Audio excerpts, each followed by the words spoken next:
Hey everybody, I'm going to be starting a new series today. Be talking about how good a budget or a cheap AR-15 can be. You guys have seen this video before when I opened up my Vortex here.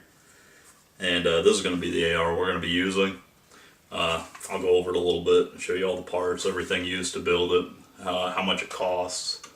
And I'm going to be breaking this down. This video is going to be real short, just basically going over it, firing a few rounds, just getting it broke in. And we'll be doing videos in the future every time we take it to the range, and just letting you know how it works. I know there's going to be people out there, they're going to go out, they're going to buy an AR-15, it's going to be the only one they own. And, you know, not having anything to compare it to, they're not going to know exactly how good or bad it might be. So just to clear the record, I do own a higher end AR-15 also. It's my Colt 6920.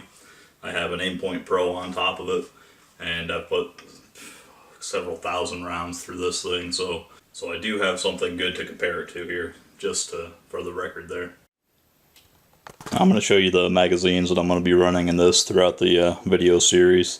We have obviously the PMag, probably the most popular AR-15 magazine out there, and for good reason. They work good and they're not that expensive. So I have a lot of those. We're going to be running those through it. One of my other personal favorites is the Brownells mag here.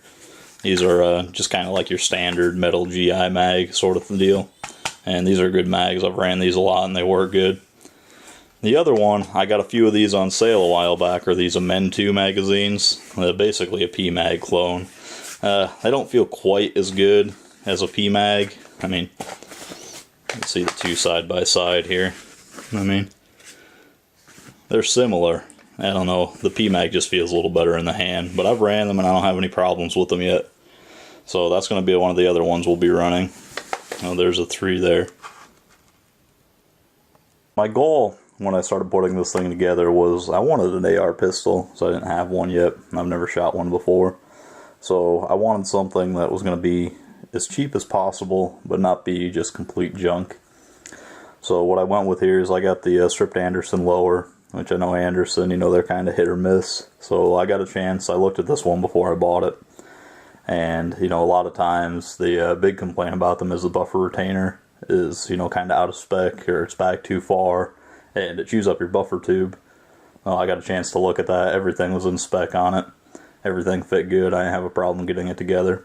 So that was okay. That cost me about 40, somewhere in the $40 range. And the next thing I had on it was the upper. I got a complete upper from Palmetto State Armory with a 10.5-inch barrel. Ran me, I believe, $250. And with that, I also got the brace on it. This is the SB Tactical SOB brace. Nice thing about this is a while ago when these first came out, there was a lot of back and forth about whether you can shoulder them or not.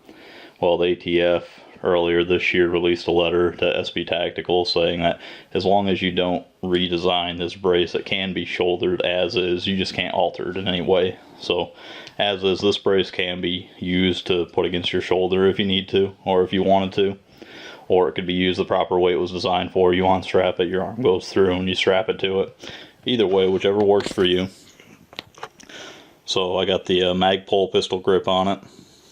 And then up top here, I got the Vortex Strikefire 2, which I showed you guys in a previous video, and I'll link that in the description if you want to check it out. I also have on this thing the Magpul MS3 sling, and these are nice. I have this on my 6920 also. It's a nice sling. So total cost for me here, without my any transfer fee for the lower or anything like that, I came in just under $500, not including the optic and not including the sling. Oh, and I had $80 here. I got the Magpul Pro flip-up back rear sight. So if I were to take away the optic, take away the sling here, and just have the rifle as is, ran it with just iron sights with no sling, we'd be looking at just under $500 for this thing, which for a budget AR pistol I don't think is that bad. Oh, and the optic, I also got 10 PMax with it.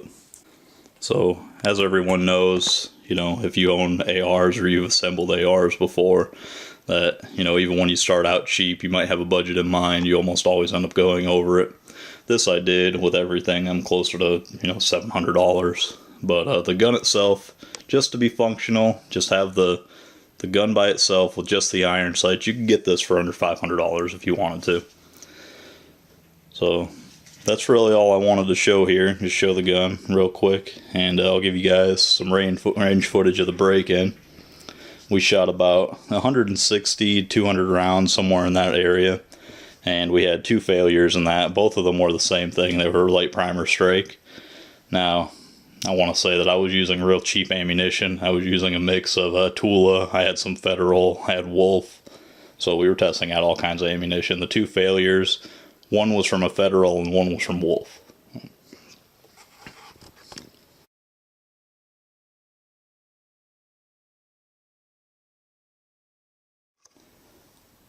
So one thing I'd like to say to anyone who's about to buy their first AR is, you know, if this is what's in your budget, I'm sure this will be fine for you. But my advice is always buy the best that you can fit in your budget. You know, if you can afford a something like this, like a parts build from Anderson, Palmetto State Armory, from budget companies, if that's the best you can afford, then get it and learn how to use it. It'll do you fine. If you can afford something like a Colt or higher end like a SIG, FN, something like that, that's great, and that's what you should go for. I mean, obviously, they're better quality. You get better parts with it. So basically, the best thing is buy what you can afford to buy. But remember, just because you start out with something like this, if you start out with a budget rifle, the nice thing about this platform is basically everything is interchangeable. So just because you start with a budget rifle doesn't mean it has to be a budget rifle forever. You can upgrade things. You know, you could swap the barrel, you could swap the handguard, you could swap the bolt carrier group. You know, if you want a better optic on it, you can put a better optic on it. You want better sights on it, you can put better sights on it. So just because you start with a cheap budget gun doesn't mean it has to be that forever. You can put money into it as you get it and upgrade as you go. That's one of the nicest things about this platform.